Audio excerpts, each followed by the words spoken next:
Welcome to the Dragon's Den. I'm your venerable host, Orochi, and today we will be talking about the only thing that really matters: dragons.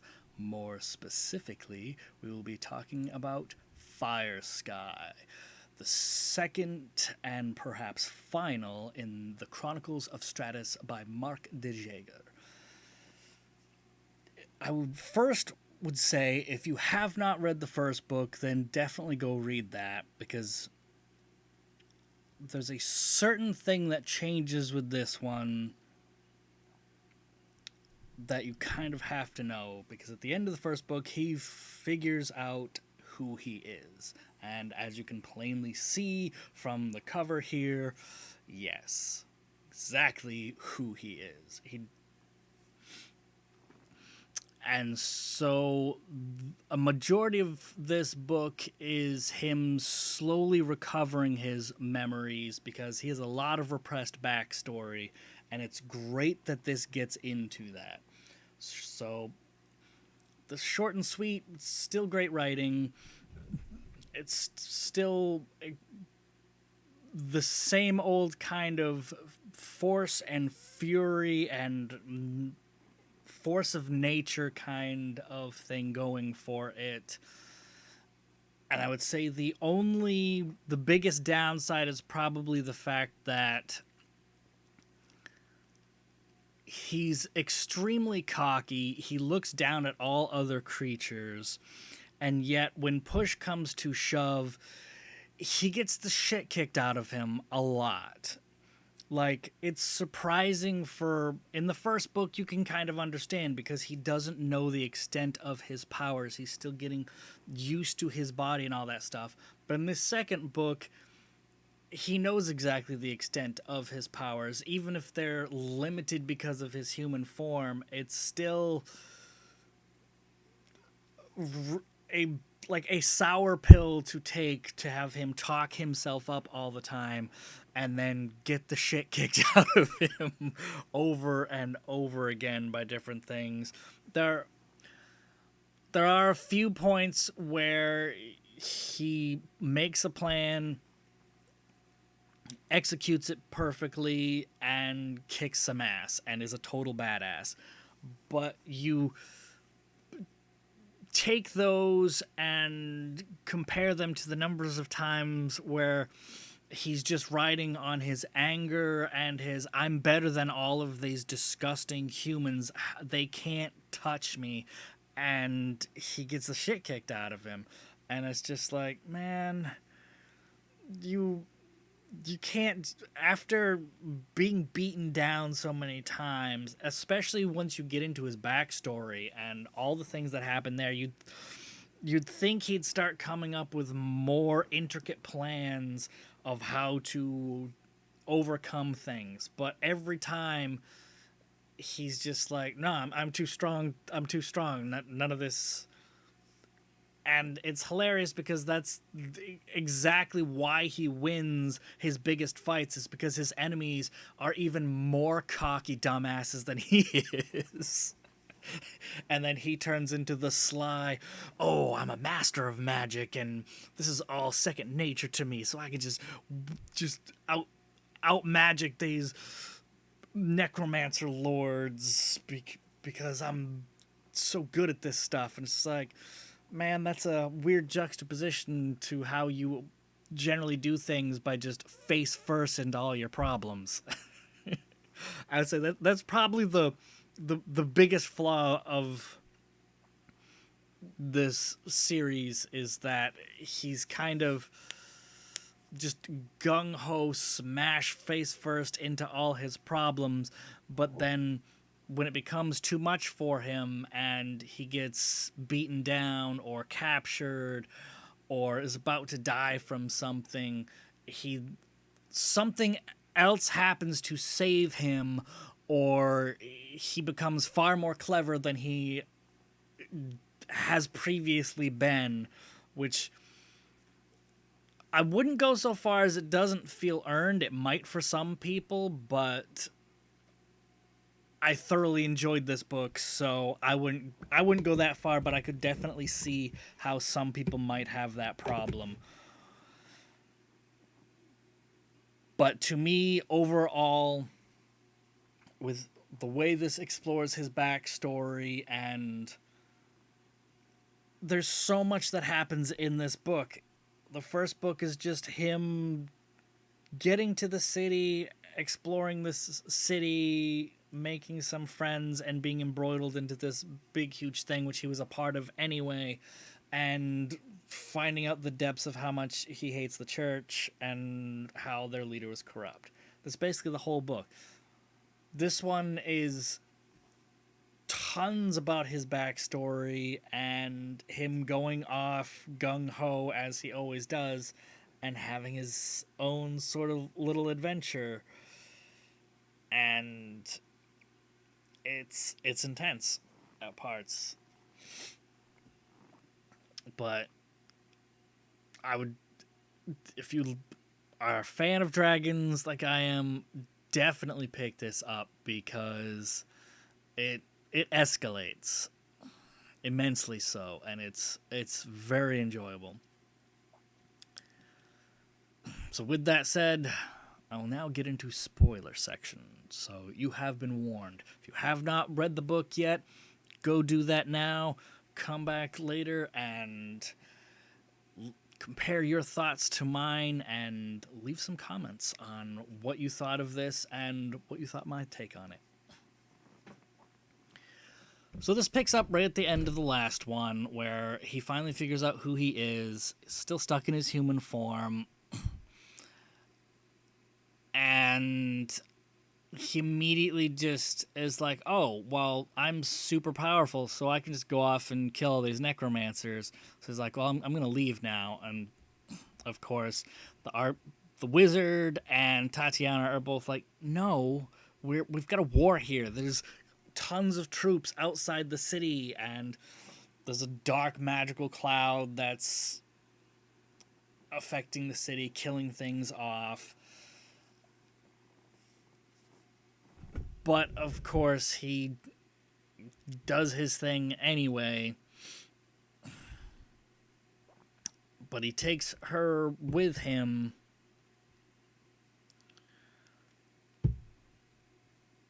And he just gets himself into a lot of trouble. Like, what was the...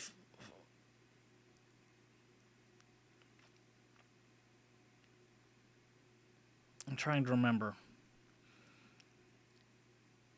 I think the first time...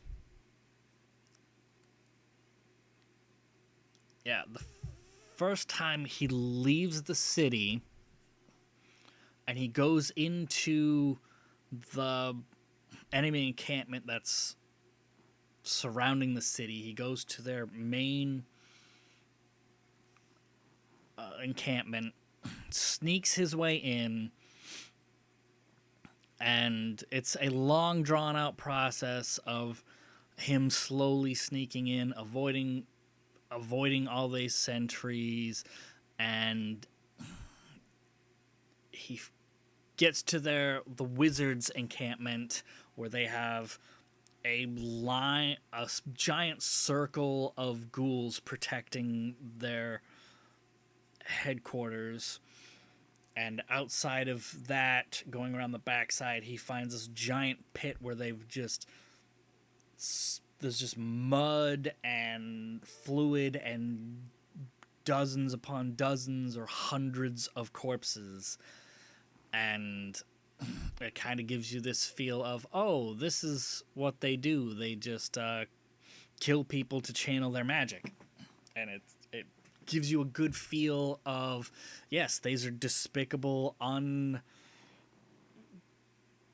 unforgivable people who are just the worst of humanity. And so he gets around to the backside so that he can get a view into the tent, and he sees the artifact, which is the what was it called? The Lance of I forget what it's the necromantic lance, which destroys all life, and they're basically going to like necromantic thermal nuke the city once they've charged it up enough. And he finds in a bunch of tents behind that have all the prisoners into it that keep getting cycled through as they kill unknown amounts of people every day. And lo and behold, he finds the old man that he met going into the city in the first place. And they're like a fantastic comic duo. Like the two of them are just great together because the old man just he's funny because he pushes Stratus a bit, and Stratus is like, well, I like this guy because he helped me when nobody else would, so I'll tolerate him being weird. But Stratus has so much like social awkwardness because he doesn't know human conventions. So it's lots of awkward moments. And then he takes the old man and he leaves. And it's another drawn-out process of them slowly sneaking away and him having to get the old man out without hurting him and getting through all this nasty garbage. And once they get away, which they almost get caught, they get noticed at least, but then he manages to fling them away with wind magic, and they go into the lands between cities and stuff, out into the wilderness, and they're walking for a while and they're conversing, and I really like their chemistry. And then he eventually just decides, well, you know what, I like this guy and he's really nice to me, and we just sort of get along, so I'm gonna show him who I am. And so he reveals himself to the old guy, and the old guy is just kind of like, holy shit, hold on, I need to process this. And so then they don't talk for a while because it kind of blows the old guy's mind. And like this whole section is sort of like filler because it doesn't go anywhere or do anything with the story, but I really like Stratus's interaction with like his one friend other than Tatiana, which he's sort of linked to her, so you can't really say that they're just like friends because their relationship is a little bit more complicated with that. And so it's just nice to see Stratus make a friend out of just a random person when normally he really does not like humanity at all. So I thought that brought a lot of flavor that the story needed, that he's not just like, even now that he knows who he is, he can still be a nice person when he needs to. When he can find good reason to be, he can tolerate and be nice to humans that are nice to him, really. That's all it comes down to. And so he starts heading towards the what was it called?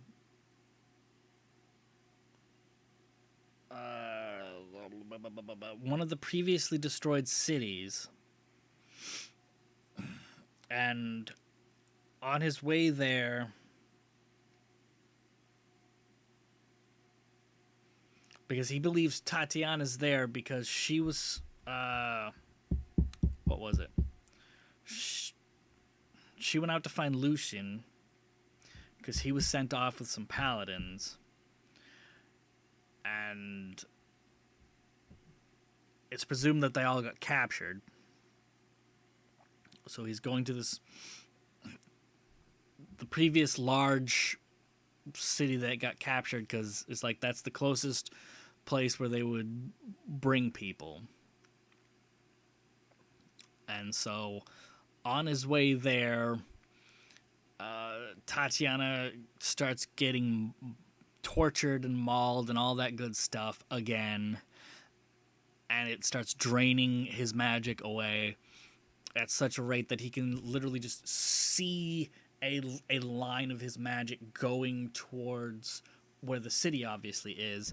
So he decides, well, I need to get there ASAP. So he puts the old man to sleep, leaves a bunch of supplies with him, and then just takes off on his own to get to the city to rescue Tatiana. I didn't really understand like a lot of what they were talking about with the city, because if it had been destroyed from the lance, the way he was talking about the lance and what he sort of realized from all of that power is that it can screw up the way magic naturally works, and that the cities are all built on like nodes of power, like nexus points kind of thing. And he says that the lance could disrupt that and screw up all magic in the area. So if they had done that to this other city, then when he gets there and he's still using his magic, it doesn't, that part really didn't make a whole lot of sense to me.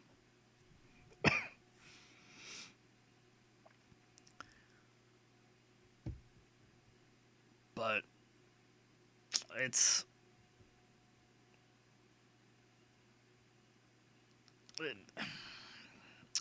was kind of weird. And then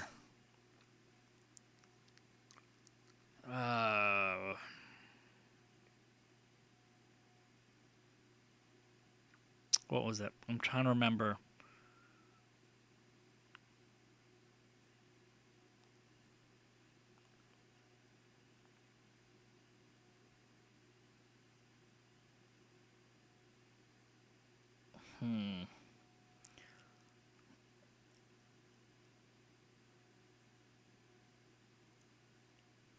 He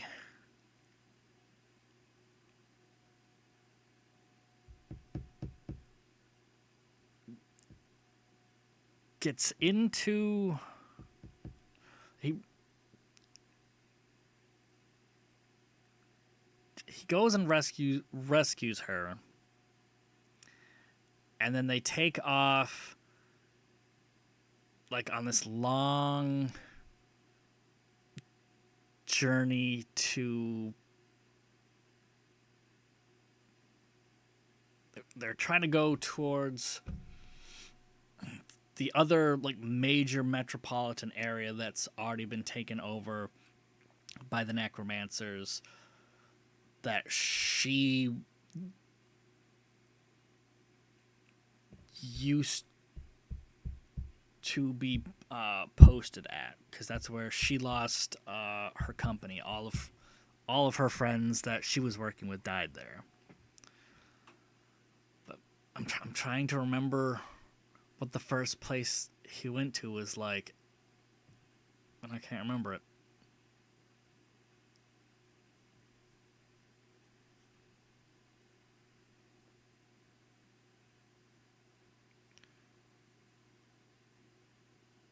Because he does free her from this smaller fortress.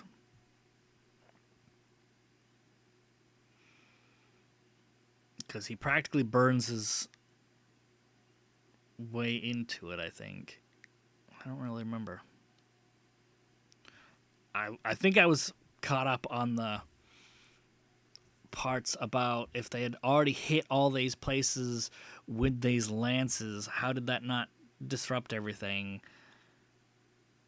Because that was like they're building this thread of, if these necromancers can unravel all of these nexus points of magic, then they would stop the flow of He calls them the song lines, but it's basically like nature magic, and that's what makes all things live. So if these get disrupted, then like literally the life power of the planet will die out and everything will die. So he's like, that's sort of their end goal because they're necromancers, but that's a really dumb, long-term goal for most of these people.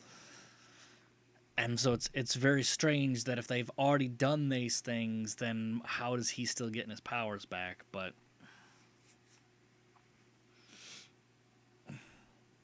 after he frees her, they go this long way around. Oh yeah, that was I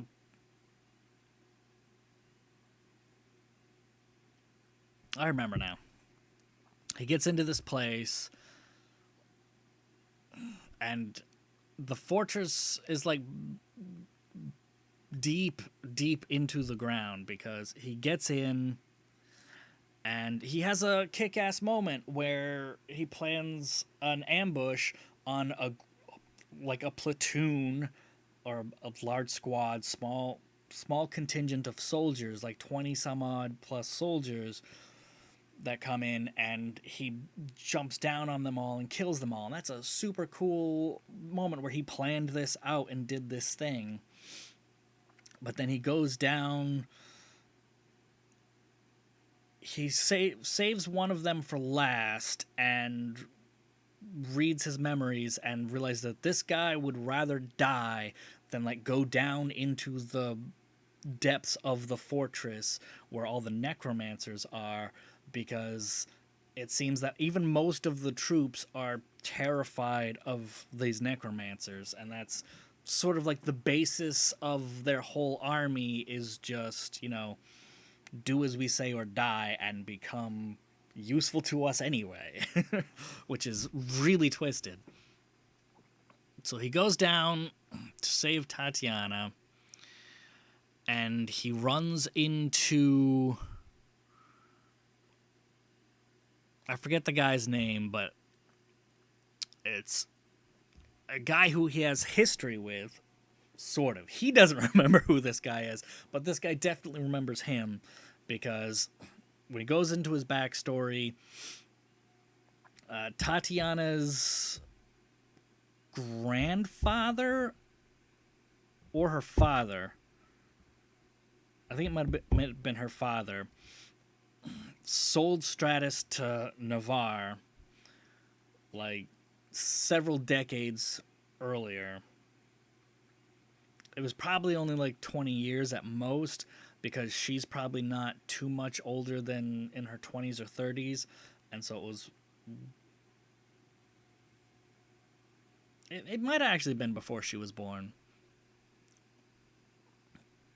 But anyway, it's not more than 40 years. He sold Stratus because the Hankmans have had Stratus in their possession for 700 years and used him as like a carnival sort of attraction to make money and just show that, hey, we're so great, we've trapped the last dragon sort of thing. But as they fell from grace and their name meant less and less, he finally sold Stratus for what we can assume is a large chunk of cash, and Navarre took Stratus into his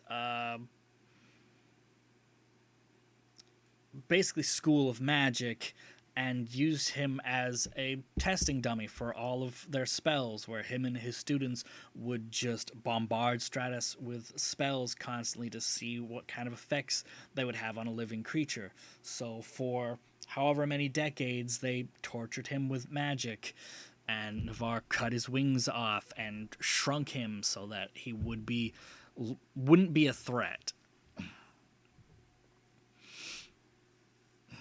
And when Stratus eventually managed to get himself free, he killed several of the students before managing to get himself away. And one of those students had a brother. And this brother is one of the head necromancers who's controlling this fortress. And so when Stratus runs into him, he's like, "You killed my brother." And Stratus was just like, "Who are you?" Which is great. But Stratus gets captured again because for all his talk and everything, he's just not suited to fighting necromancy whatsoever and is constantly beaten down by it. And he never really tries to devise ways to like counter necromancy. He's always just surprised by what it's capable of doing every time. And it's also sort of this thing where he's just like, oh, even if I get captured, it doesn't really matter. I'm too strong to be beaten down. If I survived and escaped from Navarre, I can escape from anything. It's sort of that he has this indestructible sort of mindset, which is just really weird. Because, like, the necromancers have sort of shown that, you know, their power is vastly different than what he uses, and they could, even, like, some of the weaker ones could probably kill him. So his cockiness is not really backed up by his capabilities. Except for, of course, he manages to get away again because, you know, these idiots constantly, like all of the humans, constantly underestimate him because at first they didn't know what he was, but this dumbass knows exactly what Stratus is, and he still doesn't like go overboard on his like prison.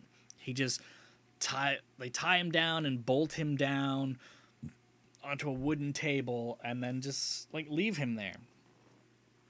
And as they prepare their big spell that they're working at, he gets captured because he runs into an abomination. They're apparently making, like, fusing dozens of human corpses or living humans together into these chimeric abominations, and he meets one of them and it beats the bejesus out of him. And then he's taken captured. So, you know, just he keeps getting his ass kicked by stuff, and he's still a cocky bastard. Which is like, on the one hand, yeah, he's a dragon, and that's what dragons are known for, just being cocky. But it's kind of like, you know, after you'd think something somewhere would humble him just a little bit.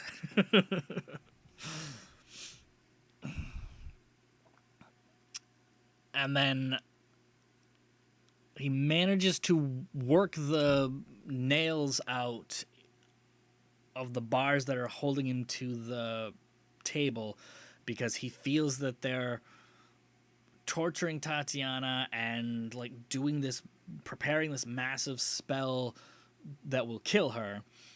And he's like, well, if she dies, I'm not exactly, especially from necromancy, I'm not exactly sure what this link will do to me. It might kill me as well, or just drain me until there's nothing left, or worse. So he's like, okay, I gotta get out of here real fast. So he starts breaking his way out, and then they do the spell to her, and it starts. Oh yeah, the reason why they're making her part of this spell is because they think she's a sorceress. Somebody who's just born with natural magical capabilities. Because she has regeneration because of him. And he's like, oh, these dumb friggin' wizards who don't know anything about sorcery think that she's powerful, and they can use that to create a abomination. But when they do the spell, it goes through his connection with her and hits him, and because the spell that they're making wasn't designed to have that sort of reaction, it sort of builds up and explodes. And at that point, he basically goes to the land of the dead. He's enters this black abyss where he's walking for a while. And then he sort of sees, like, the light at the end of the tunnel sort of thing. And he's going towards that. And then a presence comes up behind him, grabs him, giving him immense pain. And then when he turns around to see what it is, he sees that it's his mate, Anakara, and he starts putting together that, which he's sort of been working through these memories over the course of it, that his whole backstory is that him and his mate lived together, and then all of these paladins came to kill them because that's what religious people do, is they don't like things that are different than them and all this kind of crap. But they also had a wizard with them, a wizard who had watched his father die, and he was like, my father was the greatest spellcaster there had ever been, and now that he's dead, there's nothing left of him. His legacy dies with him. There must be something more we can do with all of this power that we can have. There must be something we can do than just fade into nothingness. And so he was the first necromancer. And he gets hired by, I forget his first name, but the first Henkman, to help protect them against the dragon as they go to kill it. And while Stratus is off harvesting food for their long winter, he's going to... These paladins come up and attack his home, and so his mate Anakara is the only one there to defend it. And she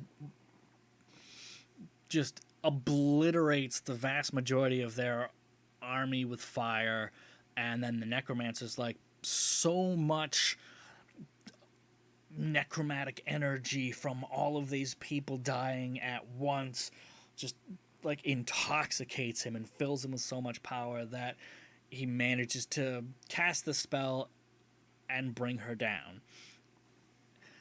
And so when Stratus gets back, he realizes that his mate's not there, and he finds the remnants of this battle. And when he goes tracks these paladins down, and he's killing them one after another, and he finds out that they managed to kill his mate. So he's like, all right, you humans couldn't have done that on your own. You're too weak. How did you accomplish this? And he gets from reading their memories that it was because of this wizard. So he's like, all right, because I'm going to go track down this wizard. I'm going to kill the lead paladin, Hankman, and I'm going to kill this stupid friggin' wizard. I'm going to go get her body, bring it back to our home, and then that will be the end of this. And so that's like his ultimate goal throughout everything, is that he wants to get her body back and make sure that revenge is taken, which the Hankmans have all died out, so he's like, that's a good enough revenge for that, since Tatiana isn't she's not a paladin at all. She's actually smart and, level-headed and all this stuff. But when he went to face off against the wizard, he does well, kills most of the paladins, but then he gets trapped, and Henkman takes him away. So that's how he becomes a family heirloom to them after being captured by the wizard. So then he's captured for these whole 700 years, but it's only the last few decades after Tatiana's father sold him to Navarre that he starts getting tortured. But seeing her in the realm of the dead makes him think, oh, she's got to be dead. This is either, her spirit being angry at me or whatever. But then she says, you promised to take me home. And she sort of pulls him from the light, and that ignites his, anger that, oh, I haven't finished my duty yet. I can't rest. So then he comes back from the land of the dead and into his body, and his body is basically exploded, and the necromantic magic that had hit them shredded his enchantment that he made to turn himself human when he escaped Navarre. And so then he becomes like this pretty much a chimera himself, where every part of his body is broken and twisted, and different parts of him has started to revert back to his full draconic form, but other parts have withered because the magic didn't, try to undo itself properly. So he's got one almost useless leg, and his jaws are huge, his teeth are huge, and he just really looks monstrous. The stuff that all of the paladins were saying is, oh, you're a monster, blah, blah. I was like, well, now he looks it. But he manages to kill a whole bunch of the necromancers and free Tatiana, but then the lead necromancer comes in and just pelts him with magic, knocks him down, starts beating the crap out of him, and it seems like he's gonna lose because, necromancers are constantly just beating the crap out of him. But then Tatiana comes up behind this guy and stabs him in the throat. And that's, not the first time that exact scene has happened. And Stratus makes a comment. It's like, this is starting to become a thing. And it's like, that's cool that you're sort of like making meta commentary on this thing that happens. But it's weird that it keeps happening when he's supposed to be, so strong and all this stuff. So I didn't mind it, but it's sort of like he doesn't have enough times when he's the badass he thinks he is. But at that point, I was really thinking, oh, holy shit, his mate might actually be alive, because if she was just defeated and the necromancers took her, because that's why they want him alive, is because, they can use his power in some way. What if that is what they did to her? And so I was like, that's compelling as fuck. I loved that. And so he takes Tatiana, and they do like a week and a half romp through the woods trying to get to the city that she defended, because that's the big city where they would hold prisoners. I forget why he was actually going to the smaller fortress in the first place, except for I think he had sort of felt that she was in that direction. But here's another issue I had. Like, this takes them like a week to do this long traversal through the countryside to get to this other city. And the question is, how long does it take them to power up the lance to destroy the big city that he was in the first place? Because that just seems like, I don't know, you siege a city and you plan to be there for like 2 to 4 weeks, like powering up your spells. Like, that's a long time for something to go wrong. Like, any one thing to go wrong, you must be catastrophically overconfident in your ability to lock a place down to do that. And I guess that's not exactly uncommon for siege warfare, but it's sort of a thing where it's like, if you were in Stratus's place, you'd think, man, that city that I came from is probably gone by now. Like, you can't imagine that it's going to still be standing while you're traipsing through the freaking wilderness.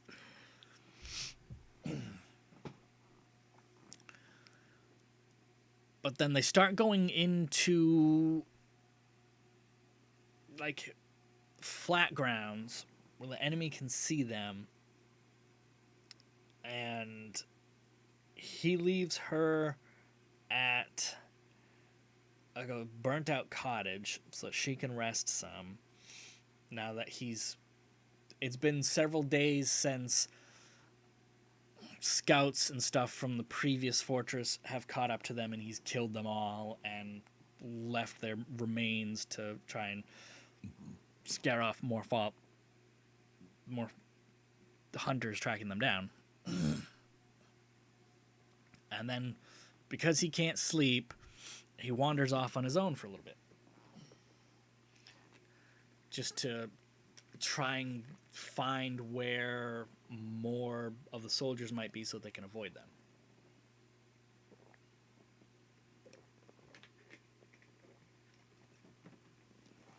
And that's when he comes across a tiny little encampment where several of the enemy soldiers are torturing some paladins. And he watches that for a while.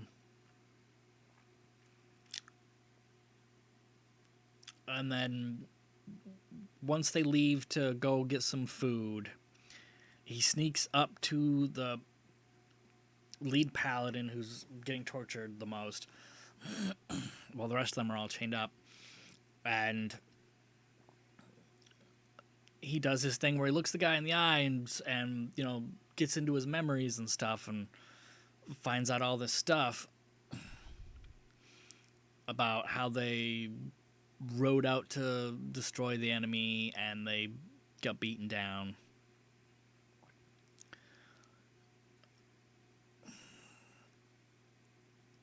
And then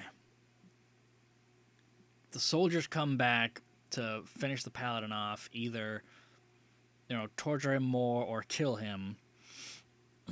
And the paladin looks over where Stratus is sort of hiding in that general area and asks him for help.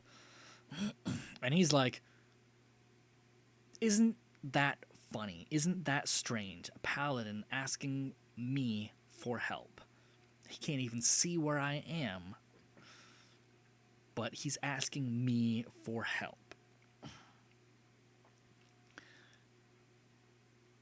And then he does this big reveal where the soldiers are like, well, your god can't help you now. And Stratus just like, boom, drops his magical hiding spell. And he's like, I am not their god. I am your death. And it's like, that's cool. And he kills them, sets the paladins free, and they go and just murder the rest of the soldiers that are there. And then he sort of has this conversation slash fight with this paladin where the rest of them obviously just want to kill him. But this lead paladin is just like, I don't understand why, but you saved us. So we're not going to kill you immediately because of that. But you look like a monster, and that's sort of our thing, is we kill monsters. And Stratus is like, that'd be fine if you tried. I mean, you see what I did to these guys. Try your best. And he's like, no, we don't want to do that because we want to know exactly why you helped us first. And so Stratus gets the idea of, well, come with me and I will show you something. So he leads them back to Tatiana, and they, of course, know who she is, so they get along well. But Stratus finds that this lead paladin has magic of his own and had looked into Stratus's mind when Stratus looked into his mind, and so knew who he was. And so during their whole negotiations was like, had this upper hand of, exactly who Stratus was. And then when they get back, he also finds that he had to protect Tatiana because this paladin is constantly using magic to, charm person kind of stuff. He's ultra charming, and people just do what he says and all this stuff. So he's constantly putting magic into his words to fool people and make them trust him. So once Stratus tells her that that's what this paladin's been trying to do to her the whole time, she kind of gets pissed off. It's like, that motherfucker. Which I think it's interesting because then they start going towards the city because that's where they think Navarre is, and Stratus is like, oh, I'm just gonna go there and kill him. That's my thing. I'm just gonna do it. Despite the fact that I couldn't even, handle this lesser wizard over here that was an apprentice, I'm just going to do this thing. Especially since I'm even, weaker now because I'm crippled and can barely hold myself together. But, his endless ego and endless rage. And he's seeing the powers of this paladin and all the different things that he's capable of doing, how he charms people and how he was able to read minds a little bit. And then even further on, once they actually start getting into the city and once they start fighting, he starts seeing that the paladins, all of them, can harness their own life energy as magic to enhance their abilities and their attacks and stuff. And it's a new form of magic that he's never seen, and he's just like, holy crap, I didn't even know that the paladins could do that kind of stuff. That makes them far more dangerous than I thought they ever would be, which is really bad when you think that so many of the clergy and stuff are evil and twisted, and they're the Spanish Inquisition kind of shit where they're just we suspect you of something, so we're going to torture you until you either die or admit you did it, and then we're going to kill you because you admitted you did it. But then to have those same kinds of people have actual powers is ooh, that's a bad combination. So he grudgingly respects this paladin who kind of acknowledges Stratus's plan to get into this place as being a suicide thing, but he's just yeah, we're good with your plan. And Stratus is talking to Tatiana about it, and she's like, that plan sounds like suicide for all of them and sort of us. Why would he go along with it? And Stratus is just he said it was good. And I think it's sort of this thing where these paladins are kind of just we see the writing on the wall. we see that their regular soldiers are nothing compared to us, but their spellcasters are beyond anything that we can do, and we don't have spellcasters of our own really to outdo this, so our side is going to lose this war. That's almost like a foregone conclusion. We just don't have anything that can rival the stuff that they do. They have dozens, if not hundreds, of lesser mages that them alone can just wreak havoc with our troops. So they go, if we can get into the heart of their main fortress and just do as much damage as possible, then if that helps and maybe Stratus can do what he thinks he can do, get in, kill the Worm Lord, then maybe we can win the war. And if not, we'll at least avenge our fallen brothers and die in a blaze of glory. And I think that was a really cool thing where, you know, two people, this Paladin and Stratus, who otherwise would have just immediately tried to kill each other, they can find common ground, and they're both just like, yeah, we're both just gonna do this suicide mission, and that'll be fine. You know, it'll go how it'll go, and we'll deal with it.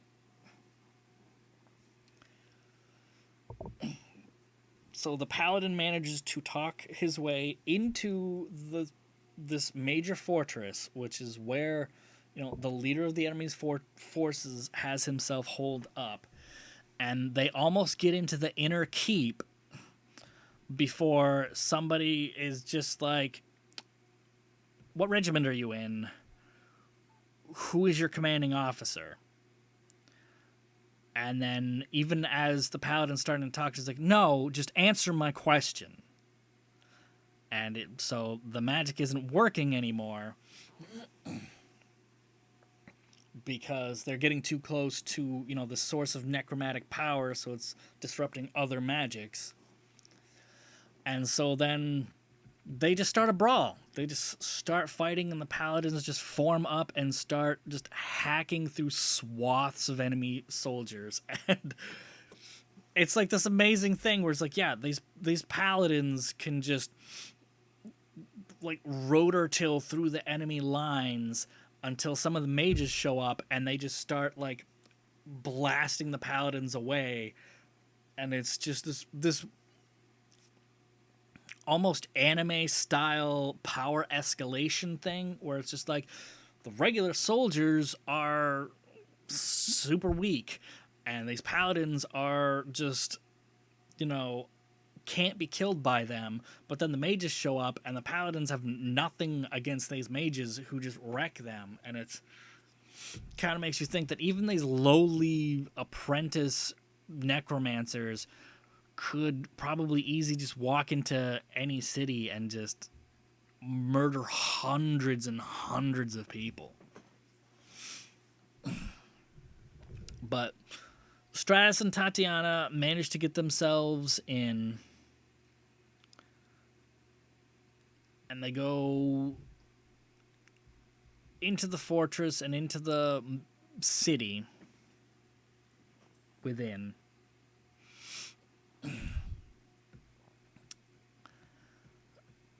And they have to dodge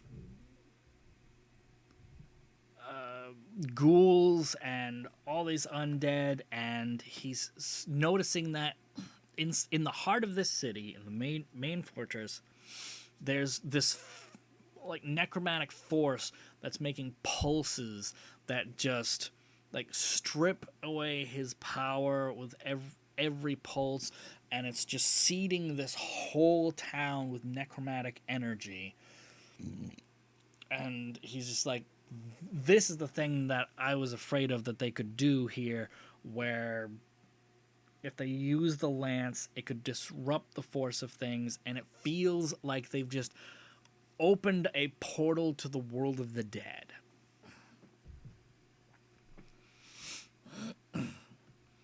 And then Tatiana tells him that because she knows this city, they should check the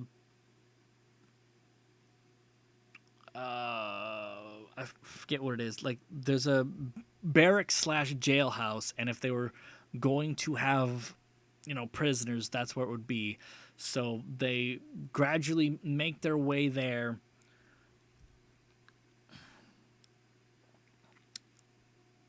And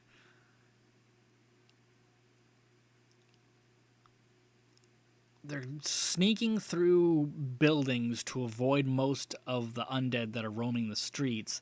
But then they find a pile of corpses, and inside is like, not exactly like the screaming skulls, because he found those on his way to the first encampment outside the major city. Just like alarms, sort of necromantic alarms. But it was like sort of zombie, like fleshy undead that were still kind of just being made. Like the worms or whatever had just gotten into them and started to turn them. And so one of them was screaming, and it alerted all the other undead. And so he's like, oh, there's a lot of these, and I'm not going to be able to fight all this. So she gets them into the barracks. I think he has to undo the lock, but she shows him his way in. And they lock the door behind them.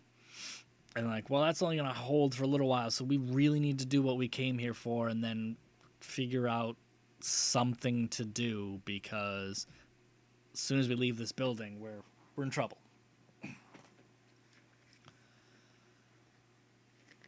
And so they run into a small contingent of living soldiers here.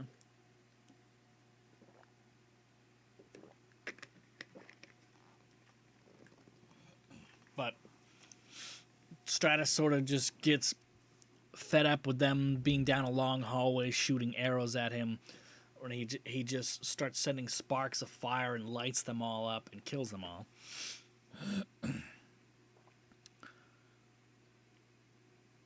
And he makes some explosions, and he sets the whole place on fire. So it's like, oh, that's more reason why we need to hurry up and get out of here. And they find Lucian, but Lucian's already been implanted with one of those worms. And so Stratus uses his magic, goes into Lucian's memories, and finds the wizard who was protecting him, Farnak's wards, and uses his own magic to power those up.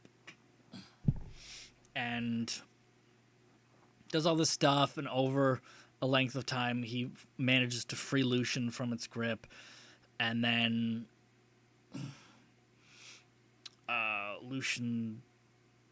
Stratus tells Tatiana, take Lucian and get out of here. You two need to survive this and get back to the main city. And Tatiana's like, no, I'm going with you. We're getting this done. And Lucian's like, yeah, I'm going with you too.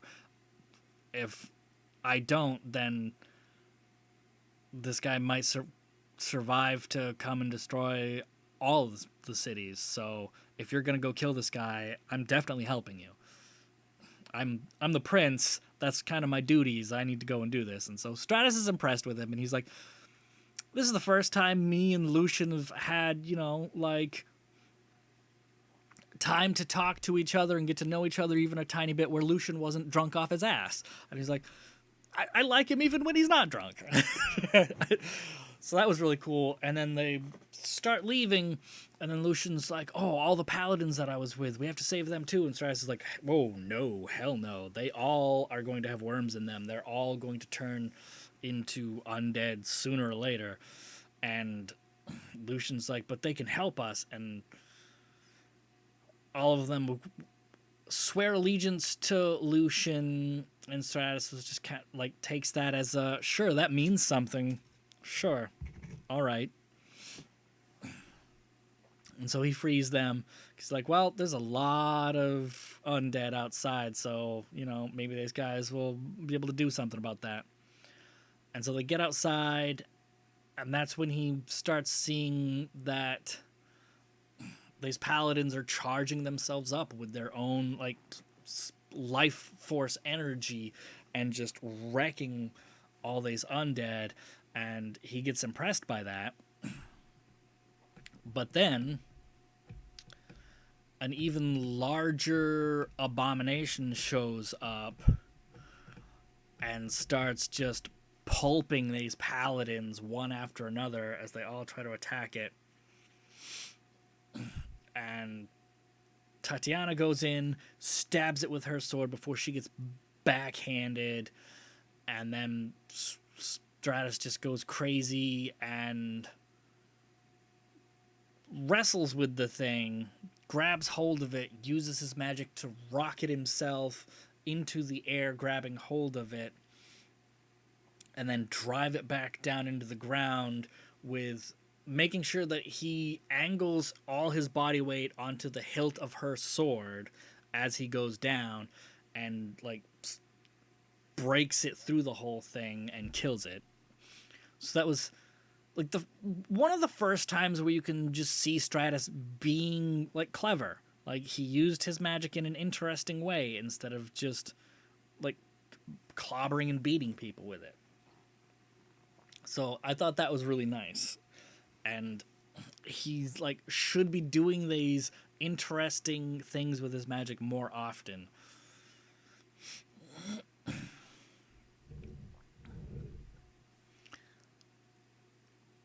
And so they start going into the heart of the city, and the rest of the paladins die, like taking on all these undead as Lucian, Tatiana, and Stratus move forward. And then he walks through like an archway or something that is charged with necromantic energy, and it almost kills the three of them.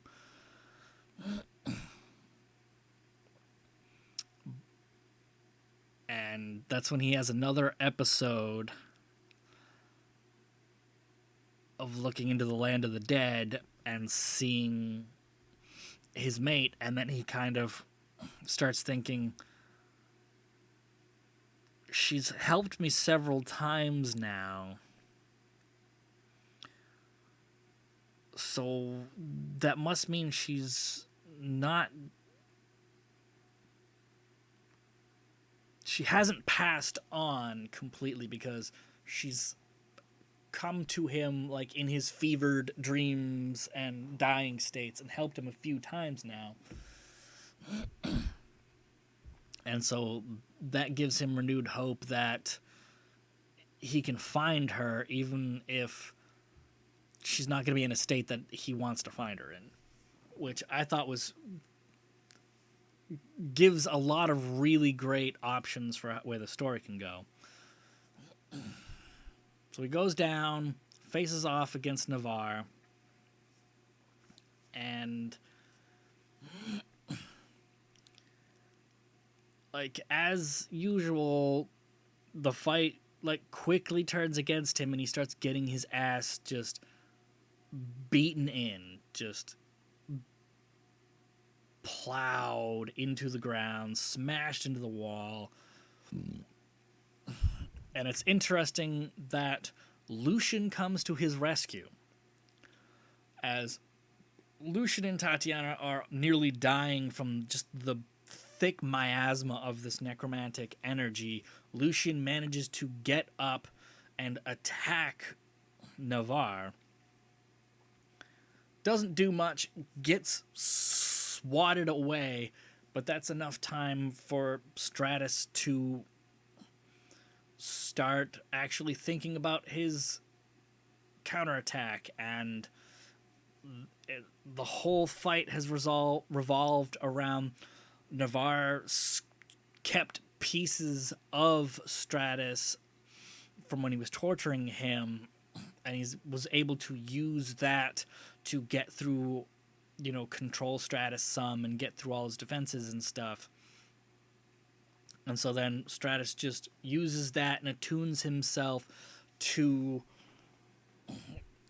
Navarre's magic even more to make himself immune to it. So then he just walks up and just wrecks Navarre, beats the crap out of him, and then melts him with his fire, which is super cool.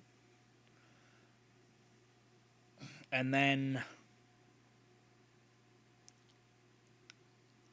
it's sort of, that fight I think was like a half. It's like, it was sort of him being, you know, a badass and a genius figuring this out how to win it, but it was sort of like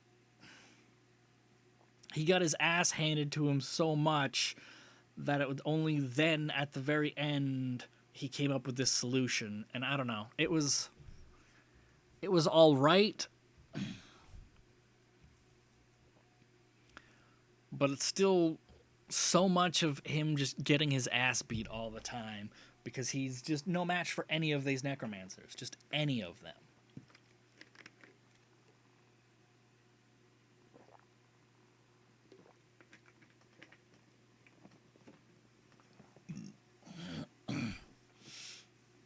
And it's also interesting that he sort of uses their overconfidence against them, which is like the one thing he uses all the time is, and why he gets his ass kicked all the time is because he's overconfident in everything.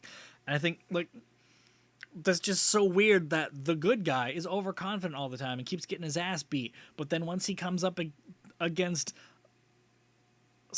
an even more overconfident asshole, he can find a way to win, either because somebody else backstabs them and wins for him, or he finds a way through it.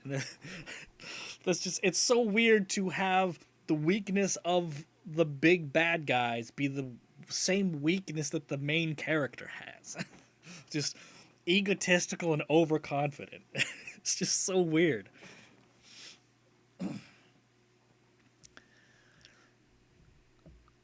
But then the magic spell that they had been gathering there starts to unravel, and all of these necromancers are starting to panic because they can't control it, but if they let any of it go, it's just going to be like a nuclear bomb in that area. And so several of them get killed from it. Stratus takes Lucian and Tatiana, gets as far away from them, from the main site of, well, from the artifact as possible, to somehow hopefully shield them from the blast as much as possible. And the thing explodes and kills all the necromancers.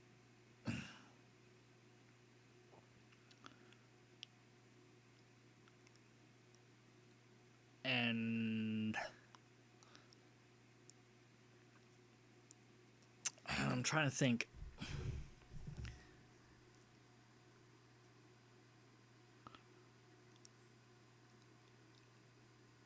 Its magic goes off, it kills all the necromancers, but he's trying to stand against it.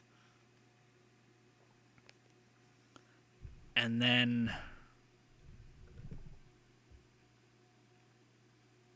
I think after the necromancers are dead, there's a treant that was there that's basically sort of the like guardian of this nexus of power, and they had chopped it down and done a lot of damage to it to start corrupting it and all this stuff. But it walks up to Stratus and it tells him,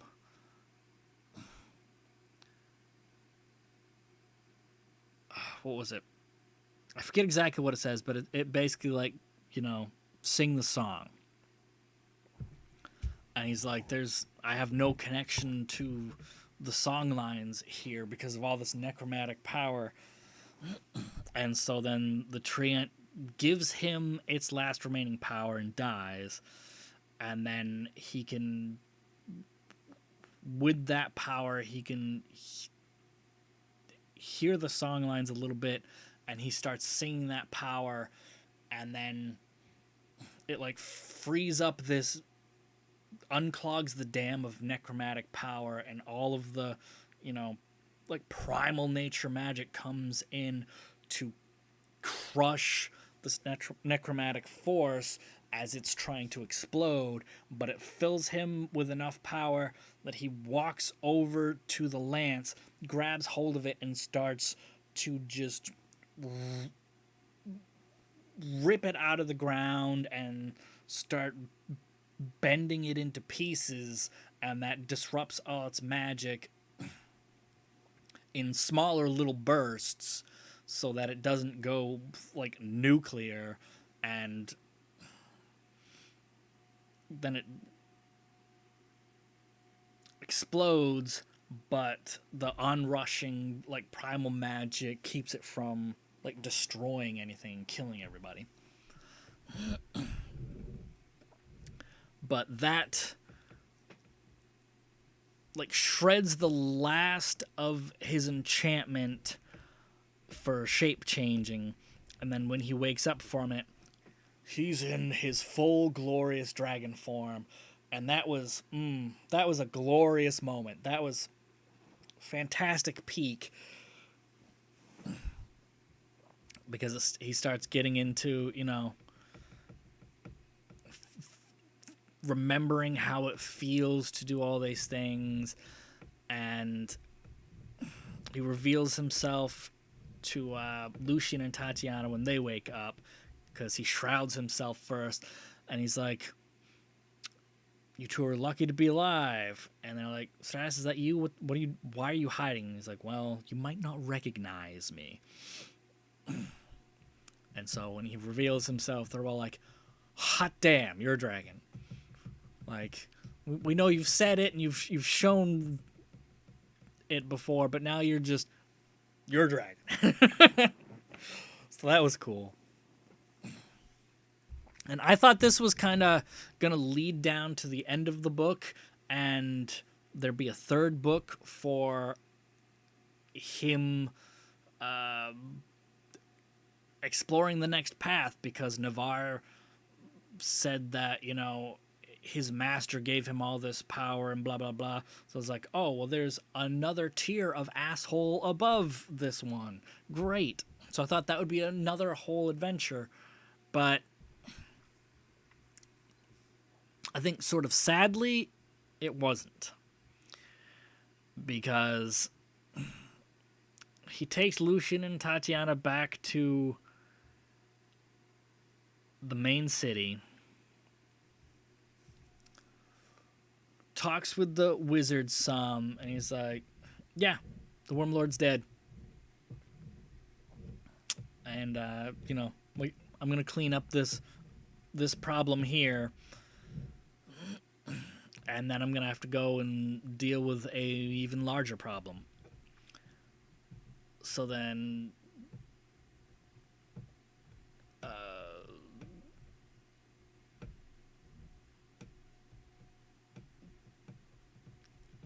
Tatiana refuses to be left behind, so he takes her.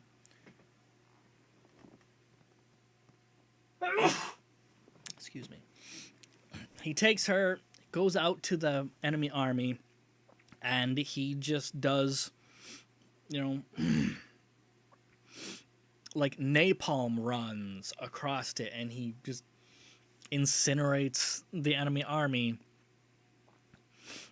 melts all their wizards, lands, starts killing them by hand, and then the leader of that sect of necromancers comes out,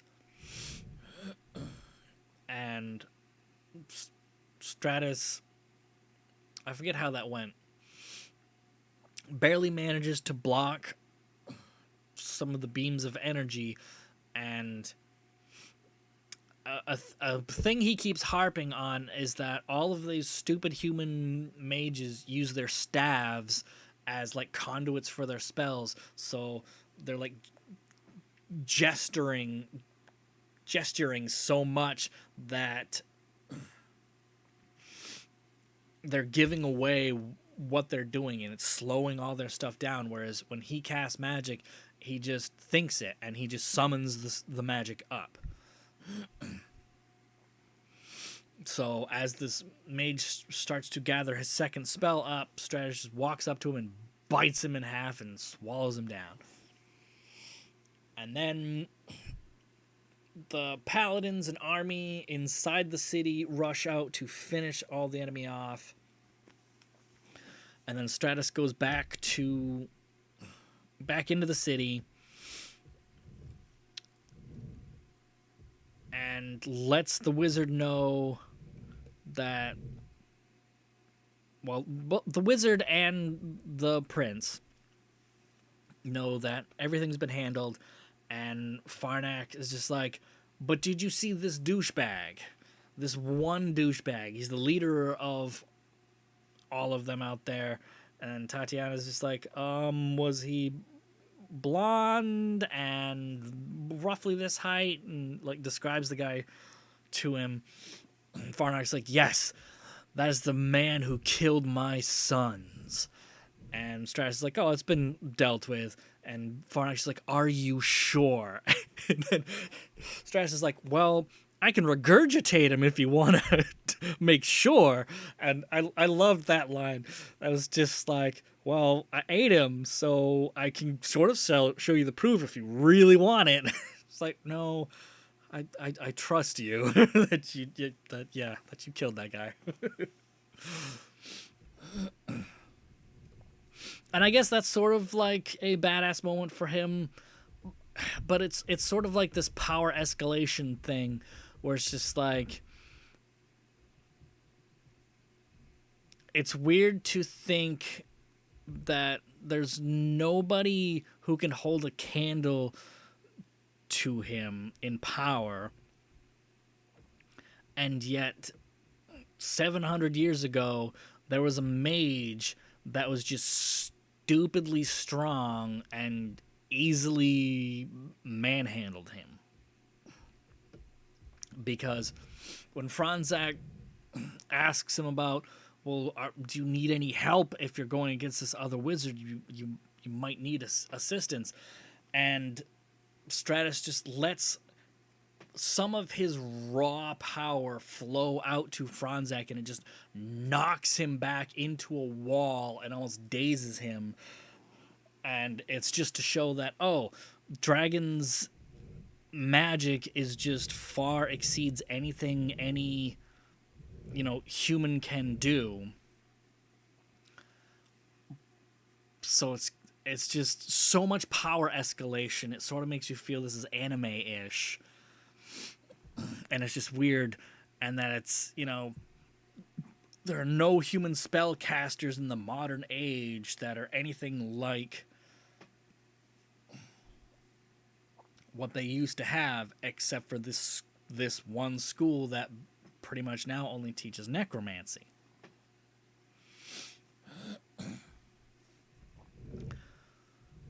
So then he says, I'm going off and I'm going to kill this master, and I'm almost positive I know who it is, and it is the original wizard that captured him and killed his mate 700 years ago. This guy has managed to find a way to keep living through his necromancy and stuff for all this time. And then Tatiana's like, yeah, let's go kill that guy. And he's like, no, you barely survived this last thing. This next one is going to be even harder, so no, you can't come with. And so Tatiana gets pissed off at him, and he's like, that's how it has to be, because she won't be able to survive. And so he goes to where he knows that wizard's it's sort of a tower, sort of a fortress, but he goes there, and it takes him quite some time to get there because it's far off to the north, sort of in the area where he used to live. And once he gets into that territory, he starts noticing that there's just like necromantic energy everywhere and most things are dead. He lands in a town and finds that there's a group of soldiers leading a whole bunch of slaves, where most of them are in a cage, and the rest of them are just yoked up to that wagon cage and pulling it. And so he's trying to figure out what the hell this is, and so he starts killing the soldiers and starts, reading their memories, and these people are all sacrifices to the wizard for, either practice or maintaining his power or whatever, but like all these people are just cattle in this area. And then he, looking over their memories, he finally sees the thing that he was dreading and seeing, where this one soldier had seen Anakara, and she's basically like a ghoul herself, and that sort of breaks his heart, but also like fuels his rage even further, because he's like, all right, Lucian was almost taken over by one of these things, and I managed to save him, so I've got to be able to save her. Like, even though she's like practically undead already, he's like, no, I can save her. I got this. And so he goes into the inner sanctum, and he finds there's a wall of storms that just like leech his power away, and once he gets to the other side of them, he sees the wizard's tower, and then it's floating in the air off the ground, and then he just suddenly realizes, like, oh shit, I don't actually stand a fucking chance in hell against this. I am no match for this power whatsoever. Fuck. Like, just coming to the realization that, well, damn, the last couple guys that beat the shit out of me were ants compared to this. And even though I'm far stronger than I was then, I don't know, I'm just a fart in the wind against this thing. And then he realizes that the mage notices him there and catches him in a net. And he's like, I'm screwed. So he gets captured yet again. For the third, fourth time, it's a running problem.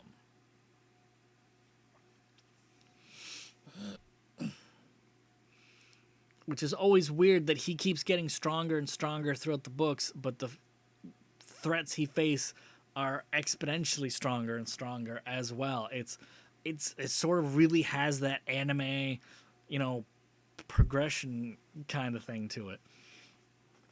Which I don't mind, but I can see how some people would. So he gets captured by this wizard, and he's like, I'm just going to store make this little box of memories and personality in my mind, because this wizard's going to go through all my stuff and try to dominate me. So I'm preparing for it. Which, this is one of those rare times where it's like, oh shit, he's actually planning something, instead of just smashing his head into it and thinking he's going to win. So he gets dominated by the wizard's power, and the wizard goes through all his memories and all this stuff, and is just gleefully happy that he now has what he wanted, and he's preparing this spell that Stratus will be a part of. And Stratus starts, from his little hiding box in his like subconscious, starts to ride the waves of power, and he's like stealthing through the wizard's magic to gather up some extra power for himself and see into the wizard's memories for trying to figure out what this thing is. And all he can gather is that it's something that requires both Anacara and himself. But when the day comes for it, he gets pulled in and tossed into the pit of where the nexus for the natural power would be, and the wizard has managed to tap into all the natural nodes that run through crystals, and he's run like chains and like wires to make like a circuit out of all of this, and he's just running all this power in a circle and contaminating it and having it run through Anacara, and she's using all of that to maintain his life. And so when Stratus sees her, he lowers his defenses, and the mage is just like, "Oh, you were holding out on me. Do you think that this little bit of resistance was gonna work against me?" Blah blah blah blah. Overconfident bullshit. But then that's exactly what it does, because then he commands Anacara to start casting this spell that will swap his body for Stratus's, so that then this wizard will be able to live forever. And Stratus then just starts sharing his memories with her, because she's been this asshole's captive for 700 years. And so he's just like, there's barely anything of her left at that point. So he's sharing his memories of their time together with her. And then when she's casting this spell, well, the wizard goes away for a second. I forget what the hell, or he was just projecting his power on when that happened. And then they get a moment alone, and Stratus is sharing his memories with her, and she sort of comes back to herself, and she's like,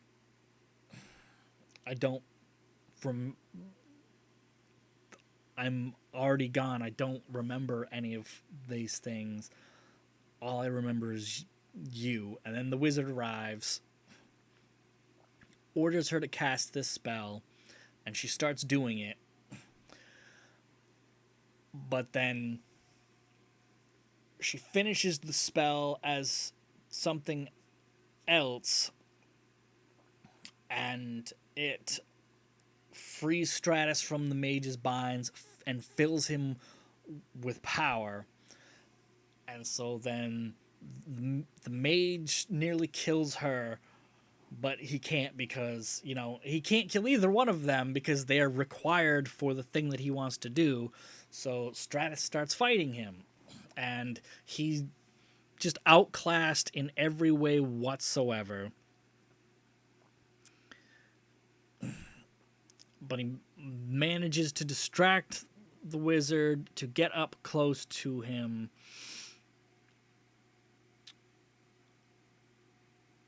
But then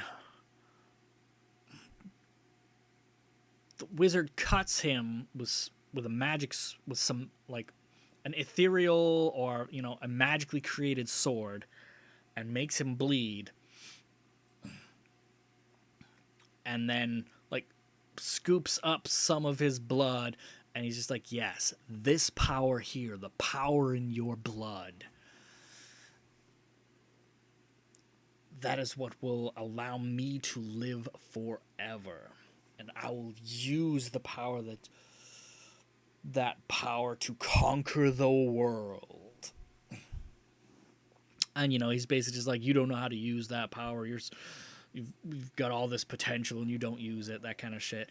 But then Stratus realizes, like, oh, my blood that you're stepping in, that you just put in your mouth. Yeah, that's a fluid. Well, my fire travels along fluid and ignites it. So he breathes fire all over the mage. And the mage is like, so weak and pathetic. But then the blood catches on fire. And when as the mage's feet catch on fire, he's like, that summons water to put it out. And this is the weird part, where there's no real foreshadowing or anything that this is how this stuff works. But then Stratus is like, water doesn't matter. My fire burns all liquid. Because I think it's like they're trying to say that his fire is kind of like napalm. It was like, yeah, fire won't do anything for that. It'll just make it worse.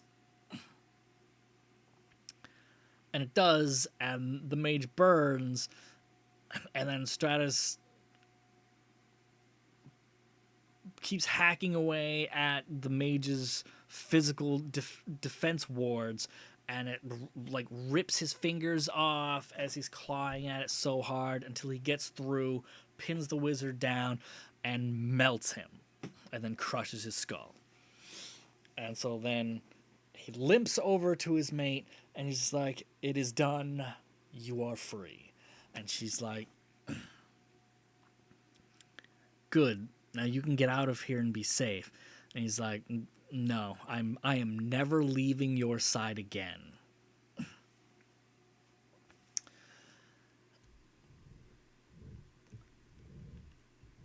And she says, I forget what she said to that, but then he's like, we need to get out of here or else we'll die. And she says, I'm already dead.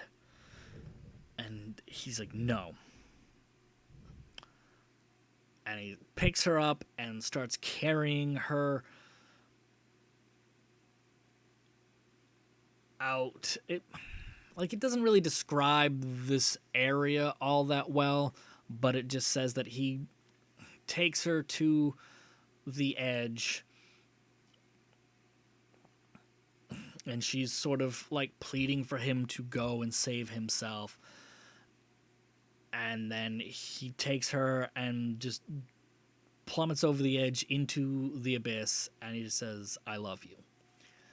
And then that's the end, because then we go to the epilogue, marked epilogue. And it immediately starts off in Titania's point of view. She's now the main character.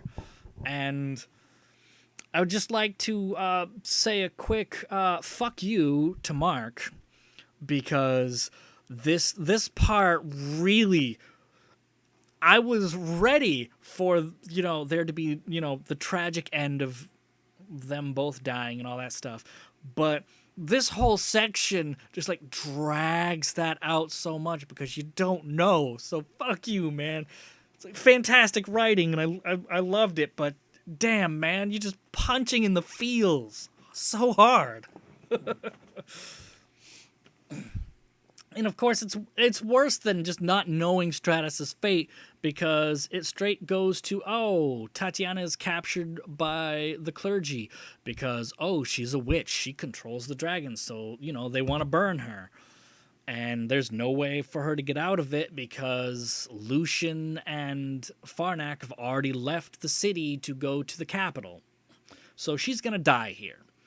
Like, that 1, 2, 3 punch of just like, oh, fucking Anakara's basically a fucking ghoul, and Stratus just died saving her, and now Tatiana's gonna die too because fucking dumb human religion bullshit. It's just like, man, you are just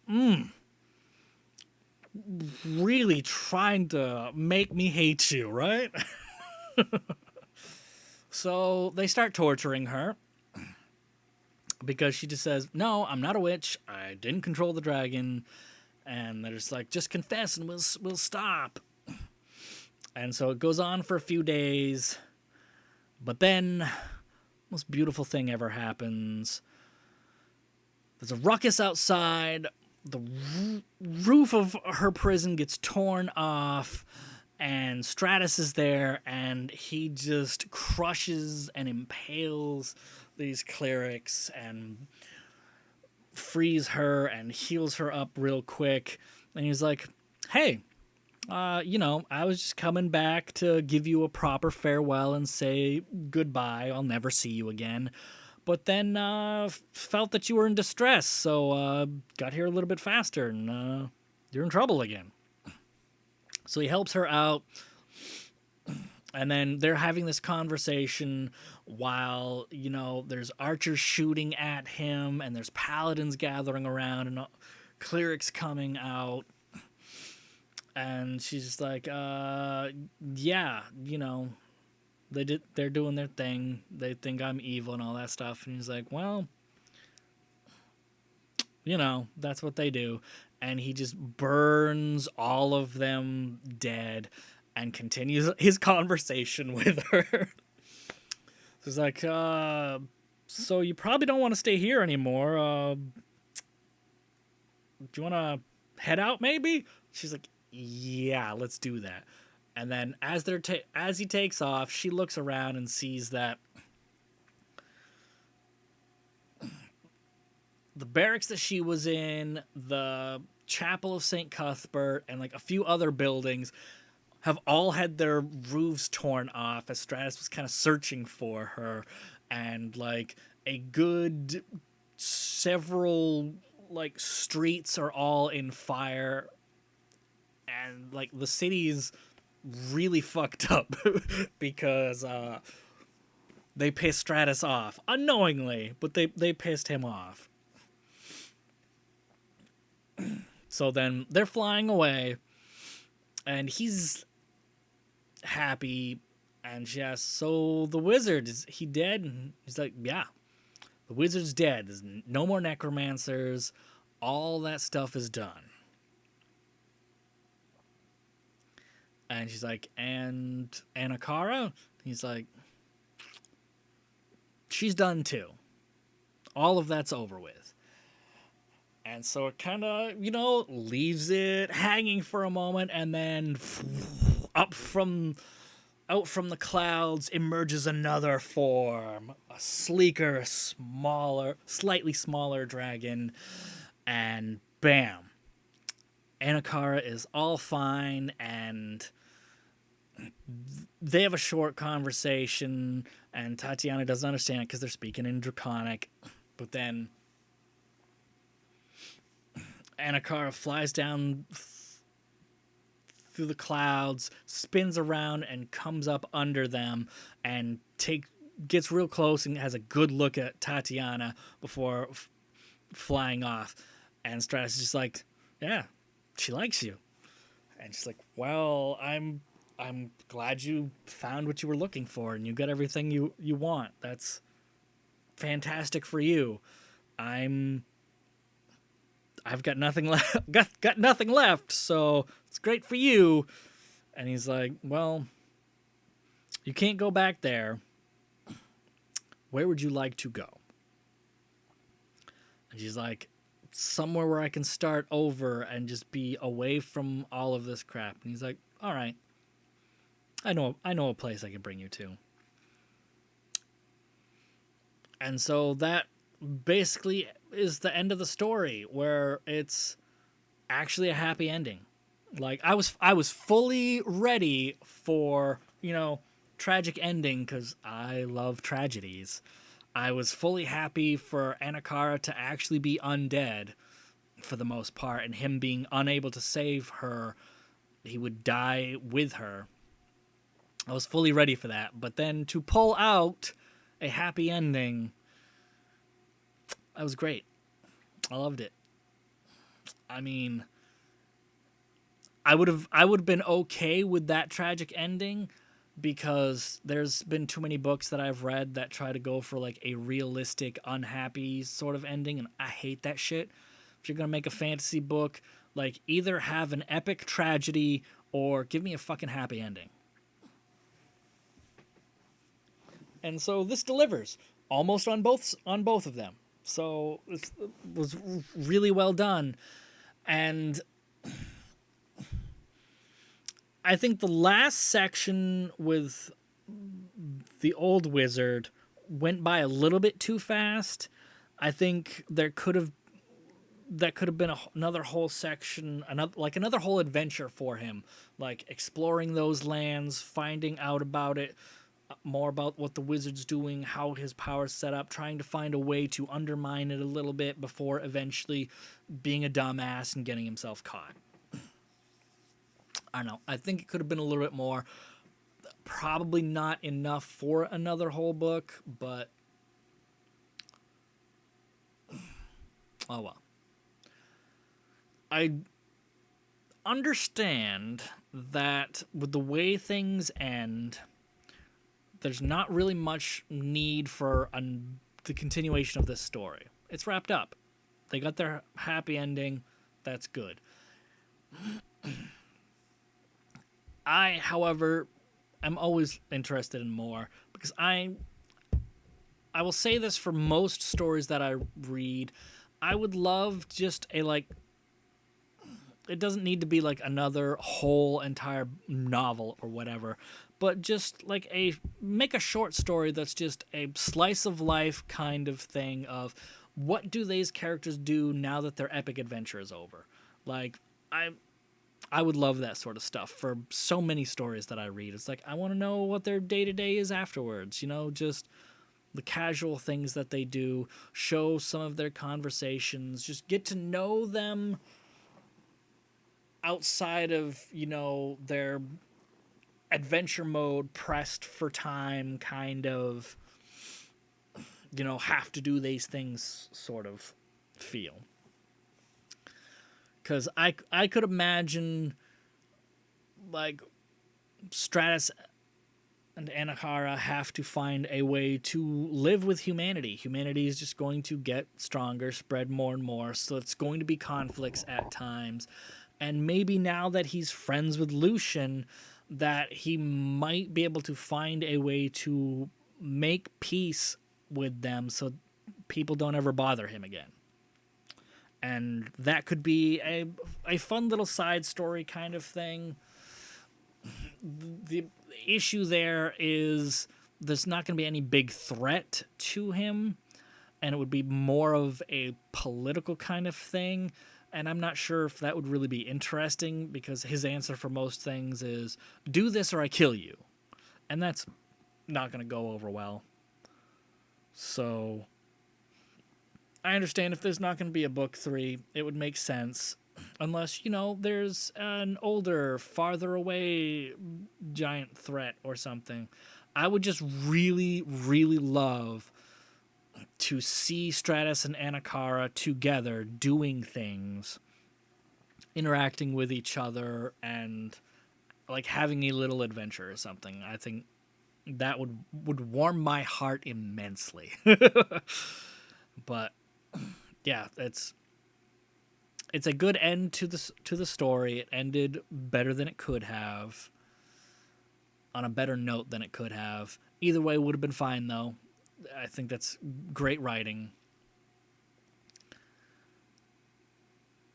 It would be nice to see them working together with her being smarter than he is, because he said that she always pushes herself and is better with magic and all this other stuff. So it would be interesting to see her pushing him and getting him to actually, be more than the raging bull that he tends to be. to like bring out the best in him. That would be nice to see as well. But I do hope that if you do write more books, that they kind of have this feel like make dragon characters, because they don't need to be nearly as powerful as Stratus, but even finding ways to depower them, like you had in the first book, is fine.